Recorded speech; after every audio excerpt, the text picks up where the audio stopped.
The city was already awake before the sun fully rose, horns of vehicles mixing with distant street vendors calling out their first sales of the day, the smell of fried food and dust hanging in the air. It had always belonged there. In the middle of all this movement, there was a man who never seemed to belong to the rush, always arrived at the same time, same place, same silent CC at number 2 in an old taxi that had seen better days. The taxi driver noticed it long ago, not because he wanted to, but because people like that are hard to ignore when they become part of your daily routine. Man was young, probably in his mid-20s, but there was something about him that made him look heavier than his age, like life had pressed too much weight on his shoulders and never bothered to lift it back. Uffy always wore loose clothes, carefully chosen to hide the shape of his body, and yet, no matter how much he tried to look ordinary, it was impossible to miss the faint glow of something on the side of his neck, a mark faint, but stubborn like a memory that refused to die. Every morning, he would open the taxi door slowly, sit down carefully, and say the same thing without changing even a single word. Hospital. That was it. No greeting, no explanation, no emotion, just one destination. The taxi driver, a man named Raghav, had stopped asking questions after the third day, not because he didn't want to know, but because the man in seat 2 had a way of making silence feel like the only acceptable answer. Still, curiosity never really disappears, it just learns how to wait, and Raghav waited every day because the man in seat 2 was pregnant and months made marine. No matter how carefully he tried to hide it, the truth was obvious in the way he held his lower stomach when the car hit bumps, in the way his breathing slowed when pain came unexpectedly, in the way he never once complained, even when the ride became uncomfortable. There was something strange about him, something heavier than pregnancy, something unspoken, something broken. The hospital was not far, but every ride felt longer than necessary. Today was no different. The man sat quietly, looking outside the window. The world passed by in colors and noise, but his reflection stayed still. Raghav glanced at him through the mirror, then quickly looked away, had learned that staring too long felt raw, touching something fragile without permission. Still, today, something felt different. The man's hand was resting near his neck, more often than usual, protective, almost defensive, if something invisible was hurting him again. When they reached the hospital gate, the man finally spoke. Same time tomorrow. It was not a question. Raghav nodded. Yeah. The man paused for a moment, then stepped out carefully, but before he closed the door, Raghav spoke without thinking too much. You don't need to keep doing everything alone. You know. The man stopped for a second, just 1 second, then his eyes lowered slightly at sadness, not anger, something worse, acceptance. I am not alone, he said it softly, then closed the door and walked inside. Raghav sat there for a while, even after the man disappeared into the hospital door. Something about that sentence stayed in his mind. Not alone, but he looked like someone who had never learned how to ask for help. Inside the hospital, the air was clean, like it was trying too hard to erase reality. Men walked through the corridor without hesitation. Everyone here already knew him. Receptionists greeted him, politely nurses smiled gently, then patients looked at him with a kind of careful sympathy because everyone knew his story, at least the version they were told. Omegaverse bon to an alpha who had died, a tragic case, a rare medical situation where the bond mark remained even after death. That was what the records said, that was what people believed, but belief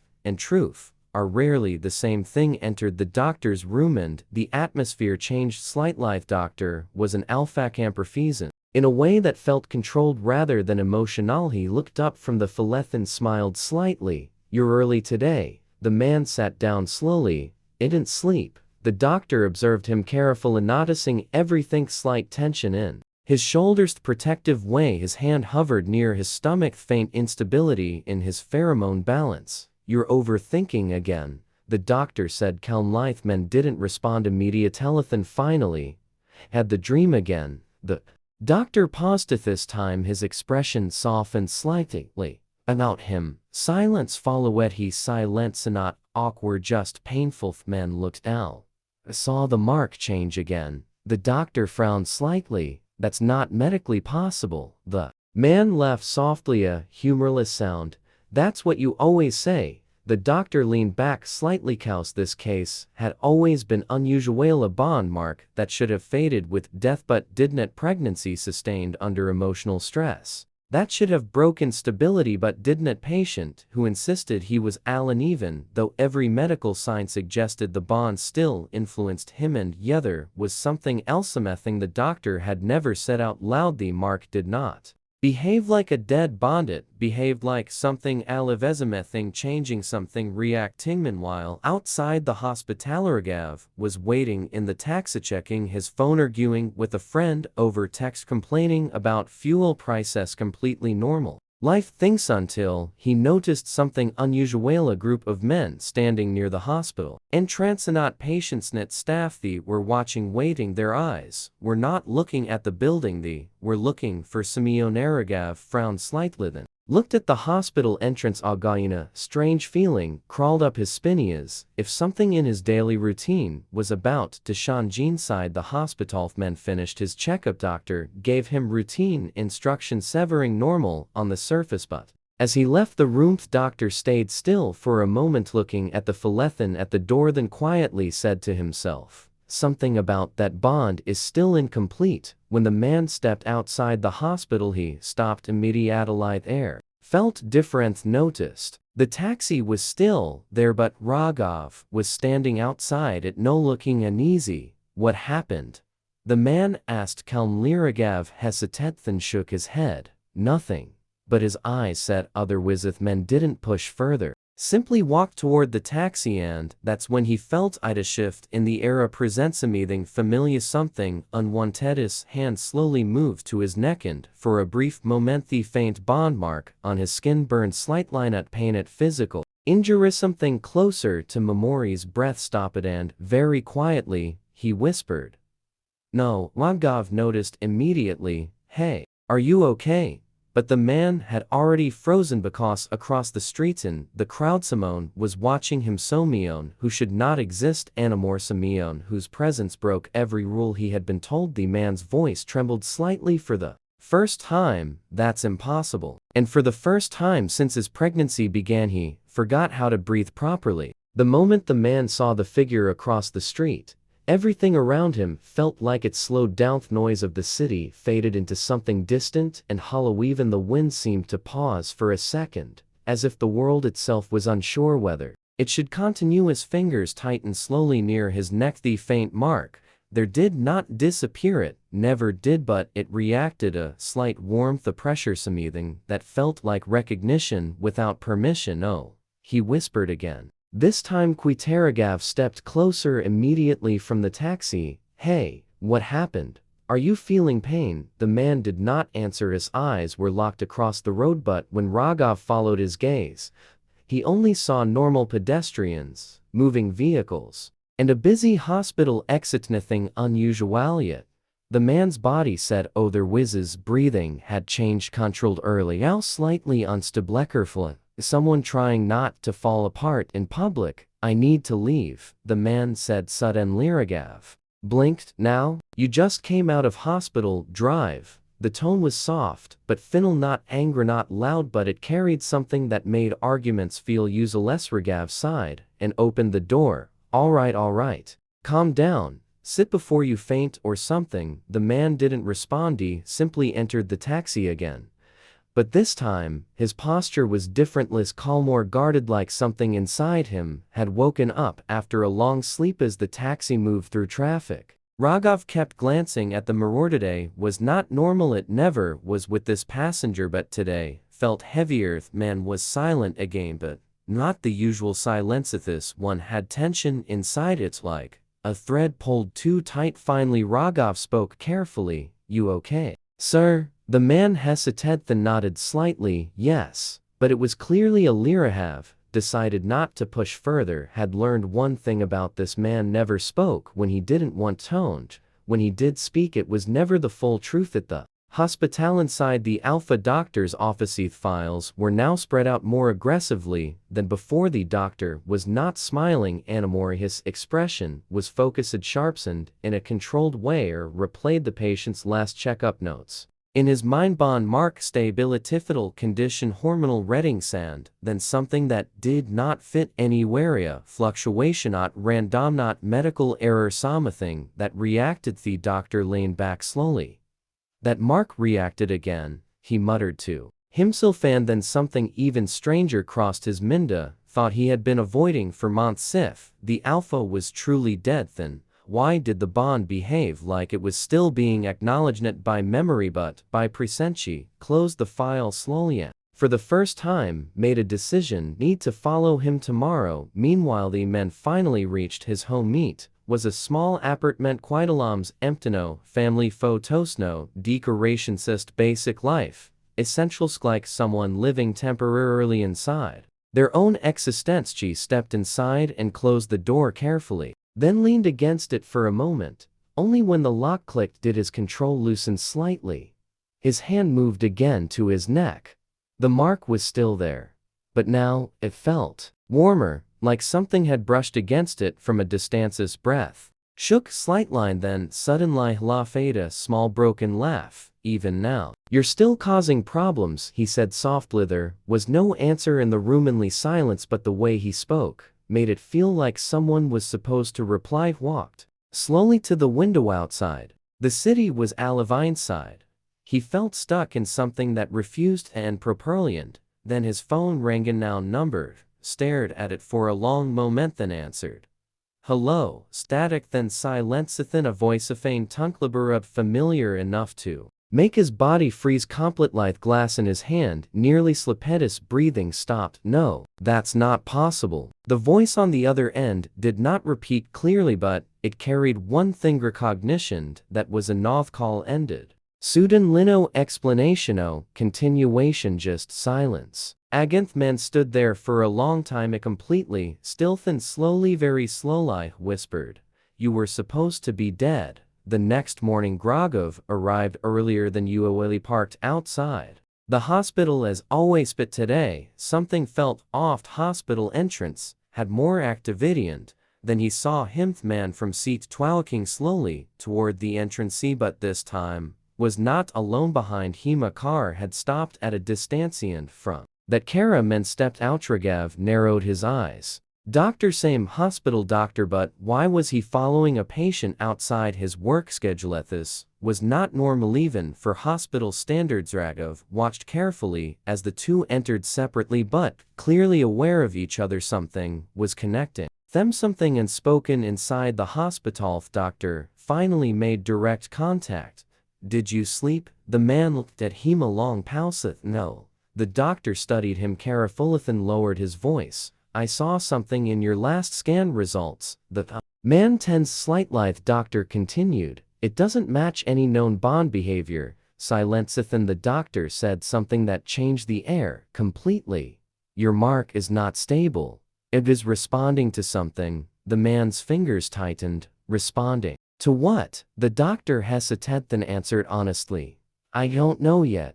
But it's not reacting like a dead bond. It's reacting like a living connection. The room went silent. The man slowly touched his neck, against this time warmth. Rederned Strongen somewhere far away. Ragav sat in his taxi outside, completely unaware that the quiet life he thought he was observing was about to turn into something far more complicated. Because at that exact moment the bond mark for the first time shifted over so slight, like something inside it had just opened its eyes. Morning after the hospital visit did not feel like morning at all. The sky was bright. The city was loud. People were moving like nothing in the world had changed. But for the man sitting in seat 2 of Rogov's taxi, everything had changed. Jednat outside sat unusually still today, his hand resting near his stomach more often than before. Not in pain exactly, but in awareness, like he could feel something small shifting beneath layers of Realiterav noticed it immediately.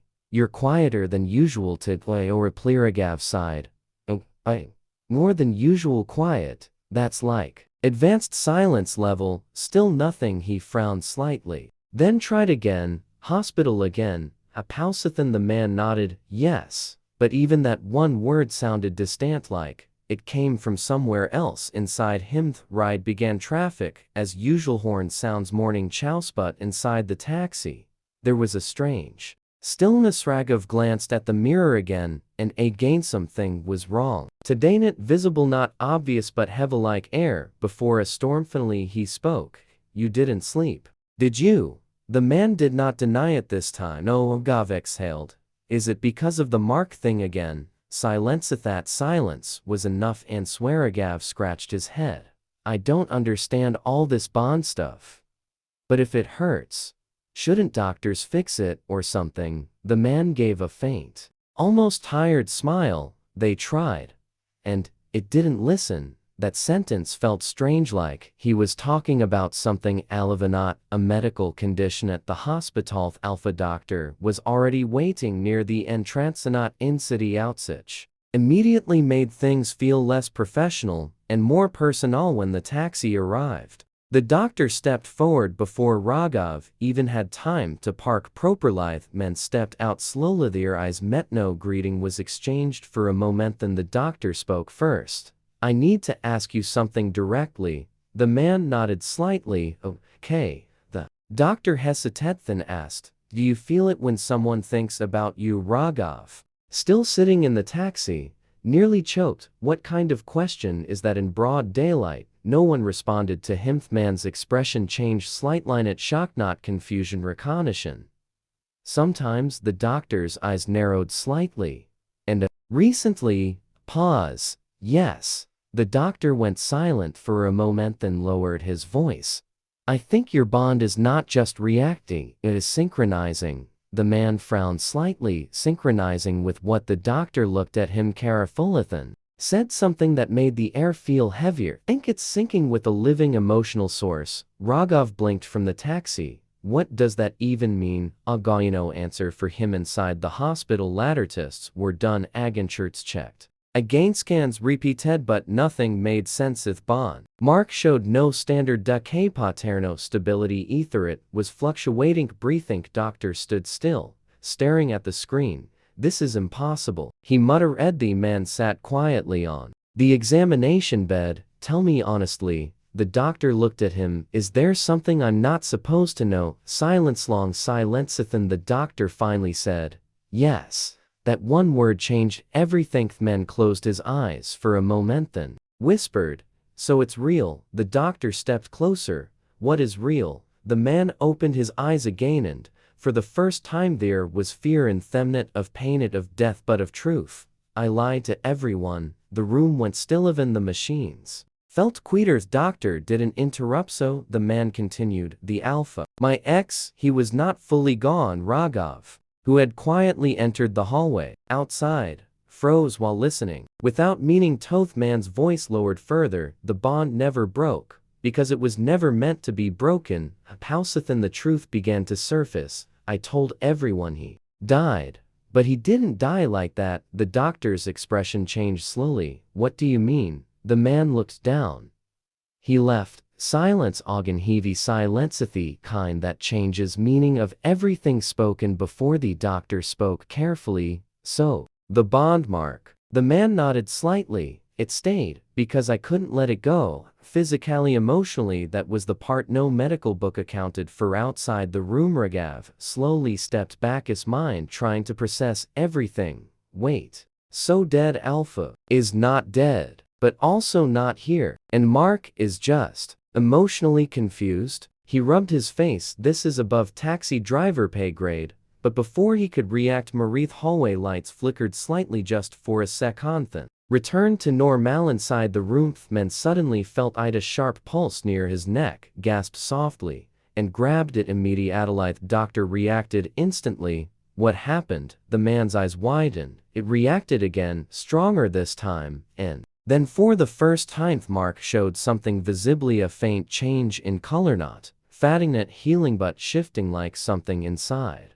it had acknowledged a presence. So aware for a way Simeon had thought about him, and the bond had heard it at night.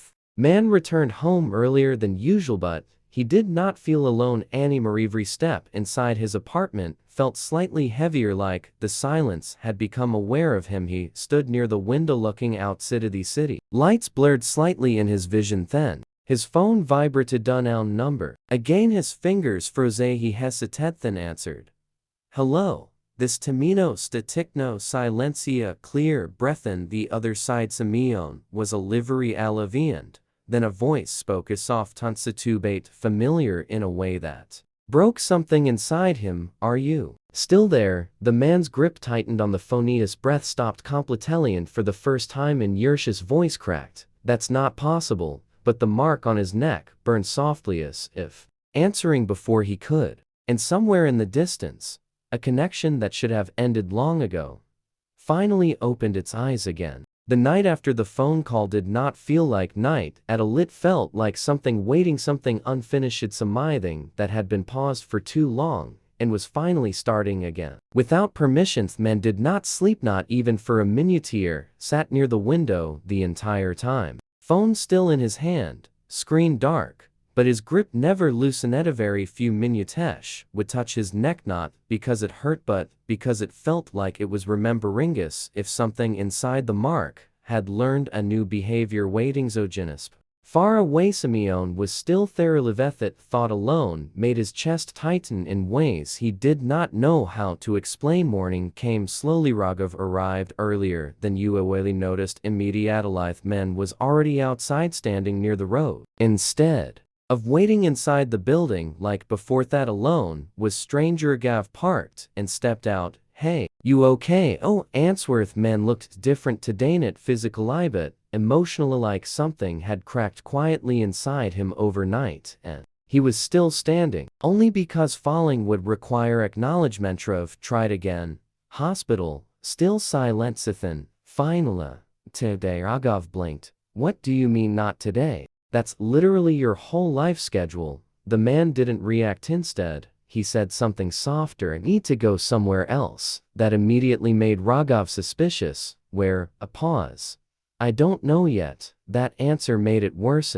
Taxi started moving anyway because Raghav had learned arguing with him was pointless. The city passed by slowly, but today, the silence inside the taxi felt heavier than traffic. Raghav kept stealing glances. Finally, he spoke carefully. It about the call. The man stiffened slightly. That was enough confirmation. Agav sighed. Okay, listen. I don't know what kind of romance horror story you are living in, but people don't just come back from being dead, or whatever your situation is. The man gave a faint broken laugh. That's the problem. What?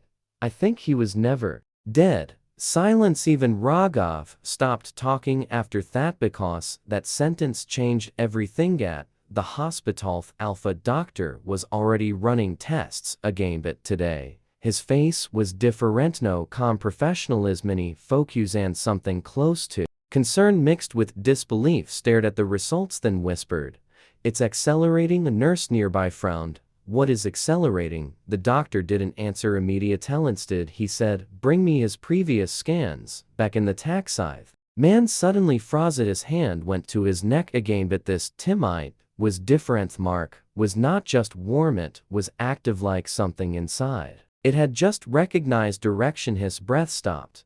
He's close. Raghav turned sharply. What did you say? But the man didn't respond. He was no longer fully present. His eyes were unfocused, like he was listening to something no one else could hear. Then suddenly a sharp pulse hit him. He gasped, and for a second Raghav saw it too, a faint glow under the skin near his neck, barely visible but real. What the? Raghav stepped back slightly. Okay, nope. I did not sign up for supernatural taxi service. But the man was already shaking slightly from fear, from recognition. It's pulling me. Mean Willie across the city. A man stood in front of an old building, grain starting to fall, light like hell. A phone in his hand, the same voice, the same connection, but now he was physically closer than before. His expression was calm, too calm, like someone who had been waiting for years without admitting. I looked at the screen, then softly said, "So you still remember me?" Pausathan, a faint smile. You would. The taxi suddenly stopped, not because of traffic but because the man inside it had gone completely still. Raghav turned,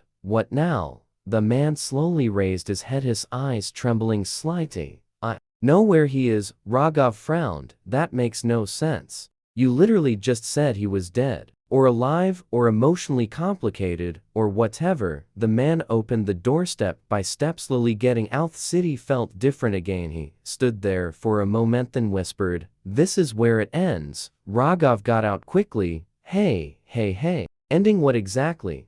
I'm not emotionally prepared for drama today, but the man didn't listen, started walking. Raghav followed immediately. Bro, at least explain what I'm walking into. No answer. Only footsteps, and then at the end of the street saw him, a figure standing under the rain, still familiar. Bit him, same presence from his memories, from his nightmares, from the life he thought was gone. The man's breath broke. No. The figure stepped forward, slight-lined, spoke a soft ticklery. I told you I would come back. The bond mark burned violently. For the first Timonot painted warning recognition, and for the first time the truth was unavoidably Alpha was not dead, not missing, but waiting in everything that had been built since that Lee was about to collapse. Complete lithe rain fell harder, no, not like a storm that was angry, but like the sky itself had finally decided to witness the truth. Men stood frozen in the middle of the street, always confused, always Amazeddin. Raghav remained exactly the same, his breath uneven, his hand trembling near his neck, because the mark was no longer just reacting, it was alive. And painfully aware across from him stood the figure he had denied for years, the person everyone said was gone, the person he himself had buried inside Lisbeth, now standing under the rain, completely real, completely present. The Alpha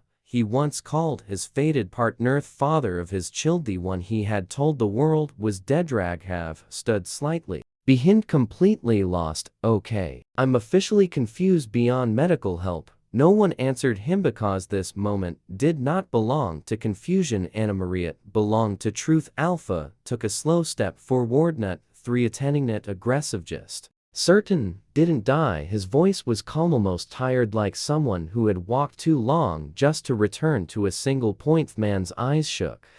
You left? A Pausathan? The Alpha nodded. Yes. That honesty hurt more than denial. The man clenched his fist. Do you know what I told everyone? No. I said you were dead. I know that too. Silenciously the kind that crushes air out of lungs. Raghav quietly stepped back. This is above taxi driver trauma limit. The Alpha looked at the man's neck. The faint mark glowing softly under rainlight, it was no longer faint, it was active. Everything's veil in its own strange way. It didn't disappear. The man laughed, but it broke halfway. Of course it didn't. I told everyone it was permanent. His voice lowered. But I lied about you being gone. A Pausathan. The truth finally spilled out. I couldn't accept it. I couldn't let go. Kept the bond alive by refusing to let it die inside me. The Alpha closed his eyes, brief line at anger, not surprise, just understanding. So that's why it stayed. The man looked up sharply. What do you mean? The Alpha stepped closer and for the first time spoke gently. Bond marks don't survive death. They survive attachment. Silence. Even the rain seemed quiet. Raghav blinked. Wait, so emotional damage is literally science now? One responded. The Alpha's gaze softened. I never died. I left because staying would have destroyed you differently. The man's voice cracked. So you abandoned me, protected you. A Pausathan softer. Thought distance would break the bond, but I didn't know you would keep carrying it like this. The man shook his head. Do you think I had a choice? His hand pressed harder against his chest now. I was pregnant, I was marked, I was alone. His voice broke further, and everyone kept telling me it was permanent. The Alpha lowered his head slightly. I know, for the first Tamino excuseno. Defense adjust guilt carried honestly. Raghav finally stepped forward slightly. K. I don't know your relationship status, but can someone explain why the taxi driver is emotionally involved in this apocalypse-level conversation? The man almost laughed through tears, but didn't, because something deeper was happening. His mark pulsed again stronger, and then something unimaginably glow began to soften, not disappear, but Shangeth. Alpha noticed immediately. His eyes widened slightly. It's not responding to emotional alignment. The man whispered, What does that mean? The Alpha looked at him and, for the first time his voice carried something like certainty. It means your bond is no longer feeding on absence, it's feeding on presence. Silentsathan Raghav pointed awkwardly. So does that mean I'm presence? Both of them ignored him. The Alpha stepped back slightly then said something that changed everything. I won't force anything, I won't claim anything, I won't interfere with what you built to survive. A Pausathan softer. But I also won't disappear again. The man trembled because that was the real danger, not forced control but choichitwo, different kinds of love standing in front of him on. From the past on, from the present and, in between a bond, that was no longer a bay rulesonly emotion. The mark on his neck, slowly dimmed, not gone but calmer-like, something finally stopped screaming. Alpha stepped back further then looked at him. One last time, take time, that's all I ask. Then he turned away and walked into the rain. It as a disappearance as releasalins loudly rain Remaindragrav exhaled loudly. So that's it, right? Emotional final boss defeated. The man didn't answer, just stood there feeling something strange for the first time. Was not being pulled, not being trapped, not being forced, just existing. And then slowly turned toward Raghav. Are you still available tomorrow? Raghav blinked. Bro, I've been available every day of my suffering life. A small laugh finally escaped the man. Real, this time not broken, not painful, just a live. Months passed, then years began to pass. Gently, mark on his neck did not vanish overnight, it faded slowly like ink dissolving in water. Over time, some days it was visible, some days almost gone, but it no longer burned, no longer hurt, it only existed like memory, becoming peaceful. The Alpha never returned to control but stayed present in a respectful distance.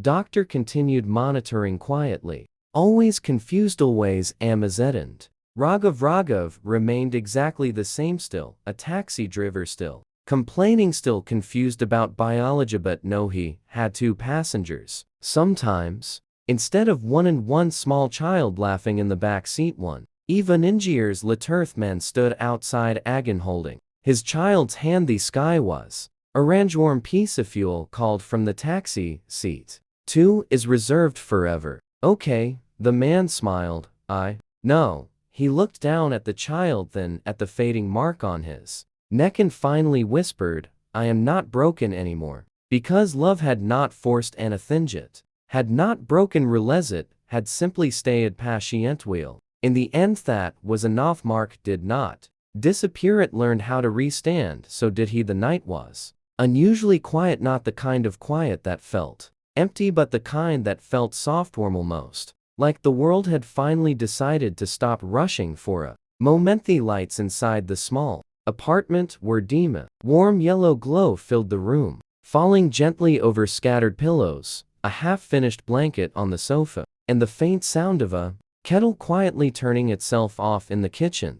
Man stood there for a moment then slowly sat down on the Kauker Flefalik. Alwasivin, after Everithinjavin, after years of healing Gevin, after learning how to smile without pain, his body still carried habits. Gentliness mixed with caution. From the hallway came soft footsteps and then a voice uttered familiarly casual, you're sitting like that again. The taxi driver leaned against the doorway, arms crossed, pretending he was judging the posture like it was a serious scientific sweep. Man looked at him calmly. I'm sitting normally. No, the taxi driver pointed, that's emotional trauma, sitting position number 3. It's seen it before. The man blinked. There are numbers, yes. Who numbered them? Ahid. Silenceathan. The man looked away slightly. You are strange. The taxi driver nodded proudly. Thank you. Then he walked inside. For a moment nothing happened, just the sound of the city. Outside the window, cars pass in distant voice. Life continue. Ingthan. The taxi driver sat beside him, not too close at first, just enough to exist in the same space. A man didn't move away. It itself was new. Ansano, it was normal. Taxi driver stretched slightly, tired. The man glanced at him. You always say that, because it's always true. A Pausathan. The taxi driver tilted his head slightly. Can I do something? The man looked at him. What? A longer Pausathan very casually. cuddle, silence, immediate silence. Even the clock seemed unsure how to behave. Man slowly turned his head. What? The taxi driver sighed. Not like that. I mean, just sit properly. Like humans do when they are emotionally stable. The man stared at him. You are not helping your case. Okay, fine. The taxi driver raised both hands. I meant, come here. The man didn't move immediately, not because he refused but because his body still remembered a time when closeness meant danger, when touch meant loss, when warmth meant something temporary. The taxi driver noticed that hesitation and simply waited. No pressure, no pushing, just space. Finalistly, man shifted closer, not fully, just a small step. The taxi driver immediately adjusted without comment, making space like it was the most normal thing in the world. And then careful man rested his head against his shoulder, still slightly stiff, still unsure. The taxi driver froze for half a second, then relaxed. Okay, he whispered, not bad. The man didn't respond, but his fingers slowly tightened slightly on the edge of the taxi driver's sleeve, not grabbing, just holding, like confirming something real. Outside the world kept moving. Civarity slowed down. Taxi driver spoke softly. You know, if you fall asleep like this, I'm not carrying you again. The man finally made a small sound, almost a laugh. You already did before. Exactly. Once was enough trauma for a lifetime. A Palsathan quieter. But I still did it. Silence. The man shifted slightly more comfortable, no less guarded. You are warm. The taxi driver blinked. Yeah, well, I run on stress and bad decisions. The man closed his eyes, and for the first time there was no tension in his shoulders, no fear in his breathing, no weight in his chest, just presence, just warm, just someone staying. Minutes passed. Maybe neither of them moved. The taxi driver slowly leaned his head slightly against him, too careful not to disturb. It wasn't a moment to break outside. The city continued being loud, but inside there was only silence. The good kind, the kind that does not hurt, kind that stays. The man spoke softly. Don't leave. The taxi driver didn't even hesitate. I'm literally too tired to leave. A Palsathan softer, but yeah, I'm not going anywhere. The man's grip tightened slightly again, and this time didn't let go. Cause something Michelin doesn't look like progress. A metamist just looks like staying quiet. Libedized. So me a new ho does not ask you to be anything other than present, and that was enough, more than enough. Story ends. Thank you for watching.